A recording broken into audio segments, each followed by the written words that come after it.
The race is on to reach a team of injured servicemen who are rowing across the Atlantic to raise money for charity. They're one of 17 boats taking part in the race. The crew, which includes Lieutenant Will Dixon from Cheltenham, set off from the Canary Islands on the 4th of December, and they're now 900 miles short of their destination of Barbados. But they suffered a serious setback when the machine they used to turn seawater into drinking water broke down. A support vessel is racing to get to them before their shrinking supply of bottled water runs out. Callum Watkinson reports. Rowing 3,000 miles is hardly a breeze by anyone's standards, but it gets a great deal harder when 3 of your crew members are missing limbs. December the 15th marked the anniversary of the explosion in Afghanistan that took Lieutenant Will Dixon's left leg. He didn't know then that 2 years later he would be rowing across the Atlantic with other amputees in an epic bid to raise awareness and money for Forces charities.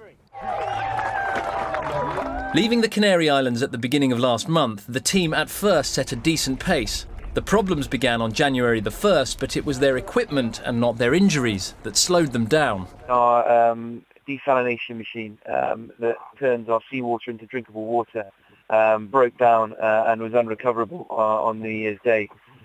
We then went to our fallback option, which was our hand pump. However, that lasted, I think, just over 12 hours before that gave up the ghost, and has left us now relying on our emergency ballast water, which is about 200 litres of emergency drinking water.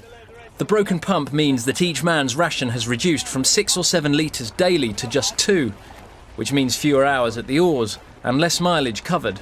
We still managed to row for most of the day. We probably don't row for about 3 hours during the midday heat to conserve water, and obviously our food is rehydrated food, so we're right down on the amount of food we're not cooking at all. A support vessel carrying extra water is due to reach them within the week. But all these men have faced much worse in their time, and there's no problem with morale on board. Would it be against race rules if we went aboard for lunch and drinks? We're still very focused on getting to the other end, so far we're getting through okay. There's guys on board who've been through a lot worse, and I think having that kind of experience and perspective can really help focus the mind. So yeah, we still give each other no sympathy, yeah, morale's very high. And as you'd expect from a boatload of heroes, there's been no talk of giving up. This boat would have to be in 2 pieces, I think, for us to threaten the tower. So, you know, we'll go until our last drop of water and you know, make sure we get to Barbados. It's really important for us, the crew. It's important for our campaign, and we're very much focused on achieving that goal. In fact, contact with the support vessel and its water supply will mean automatic disqualification from the race. But this is one situation where it's the taking part and not the winning that really counts. Callum Watkinson for the West Country Tonight.